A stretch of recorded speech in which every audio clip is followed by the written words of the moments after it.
पैसे दिले पाहिजे त्याची सगळी तरतूद आम्ही केलेली आहे आणि ते पैसे आता खात्यामध्ये जाणं सुरू झालेलं. म्हणजेच आजपासून राज्यातील लाडक्या बहिणींना सन्मान निधीचं वाटप केलं जाणार आहे.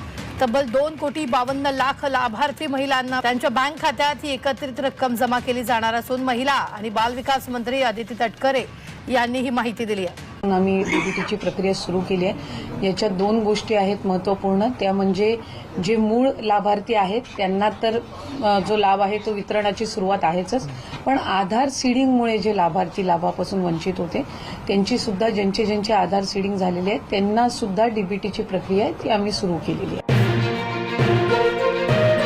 एक महत्त्वाची बातमी, योजनेचा हप्ता जमा व्हायला सुरुवात झालेली आहे. लाडक्या बहिणींच्या खात्यामध्ये 1,500 रुपये जमा होत आहेत. केवायसी पूर्ण झालेल्या महिलांनाच हप्ता यायला सुरुवात झाली आहे. महिलांच्या खात्यामध्ये पैसे जमा झाल्यामुळे सध्या आनंदाचं वातावरण आहे. योजनेच्या मे महिन्याच्या हप्त्यासाठी राज्य सरकारनं पुन्हा एकदा सामाजिक न्याय विभागाचा निधी वळवलेला आहे. पात्र महिलांना आर्थिक लाभ देण्यासाठी 344.74 कोटींचा निधी वितरित करण्यास शासनानं मान्यता दिलेली आहे. नोंदणीकृत महिलांची काटेकोर छाननी करून केवळ पात्र लाभार्थ्यांनाच लाभ देण्याची संपूर्ण जबाबदारी महिला आणि बालविकास विभागावर सोपवण्यात आलेली आहे. लाडक्या बहिणी राज्य सरकारनं पुन्हा एकदा सामाजिक न्याय विभागाचा निधी वळवलेला आहे. पात्र महिलांना आर्थिक लाभ देण्यासाठी 344.74 कोटींचा निधी वितरित करण्यास शासनानं मान्यता दिलेली आहे. हा निधी महिला आणि बालविकास विभागाच्या सचिवांना उपलब्ध करून दिला जाणार आहे. नोंदणीकृत महिलांची काटेकोर छाननी करून केवळ पात्र लाभार्थ्यांनाच लाभ देण्याची संपूर्ण जबाबदारी महिला आणि बालविकास विभागावर सोपवण्यात आलेली आहे. लाडकी बहिणींसाठी पुन्हा निधी वळवण्यात आलेला आहे. सामाजिक न्याय विभागाचा निधी पुन्हा एकदा वळवण्याचा प्रकार समोर आलेला आहे. आपल्यासोबत आमच्या प्रतिनिधी वैदेही काणेकर जोडले गेलेले आहेत. वैदेही, पुन्हा लाडक्या बहिणींसाठी निधी वळवला गेलेला आहे, काय अधिकची माहिती?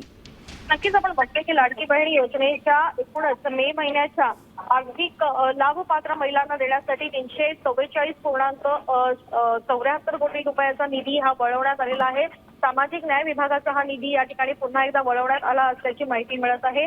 याआधी खरं तर मोठ्या प्रमाणात हा निधी सामाजिक न्याय विभागाकडूनही वळवला जायचा. जवळपास 400 कोटीचा निधी हा वळवला जायचा. मात्र आता सुटणी केल्यानंतर खरं तर या ठिकाणी जवळपास 344 कोटी रुपयाचा हा निधी पुन्हा एकदा या ठिकाणी वळवण्यात आला असल्याचं माहिती मिळत आहे. सोबतच एकूणच मे महिन्याचा हा हप्ता देण्यासाठीचा खरं तर हा निधी या ठिकाणी वळवण्यात आल्याची माहिती मिळते. जी, धन्यवाद वैदेही. आपण लाडक्या बहिणींसाठी महत्त्वाची आनंदाची बातमी आहे. तर लाडक्या बहिणींना जे पात्र लाडकी बहीण आहेत त्या सगळ्या लाडक्या बहिणींना आता मे महिन्याचा हप्ता यायला सुरुवात झालेली आहे. तुम्हाला लाडक्या बहिणींनो पैसे आले आहेत का आणि किती आले आहेत? एक लाडक्या बहिणींना पाठीमागचे राहिलेले 1,500 आणि ह्या महिन्याचे 1,500 पाठीमागच्या महिन्याचे मिळून असं 3,000 रुपये एकत्रित येत आहेत. तुम्हाला आले आहेत का नाही तुम्ही कमेंट करून नक्की सांगा. आणि ह्याबाबत तुम्हाला काय प्रॉब्लेम येत असेल ते सुद्धा तुम्ही नक्की कमेंट करून सांगा. मी तुम्हाला लवकरात लवकर त्याबाबतीत अपडेट देणार आहे आणि तुम्हाला पैसे येणार सगळ्यांना अशी सरकारला पण विनंती आहे. आणि जास्तीत जास्त करून लाडक्या बहिणींना आपल्या चॅनलला सबस्क्राईब करा, लाईक करा आणि कमेंट करायला विसरू नका. धन्यवाद.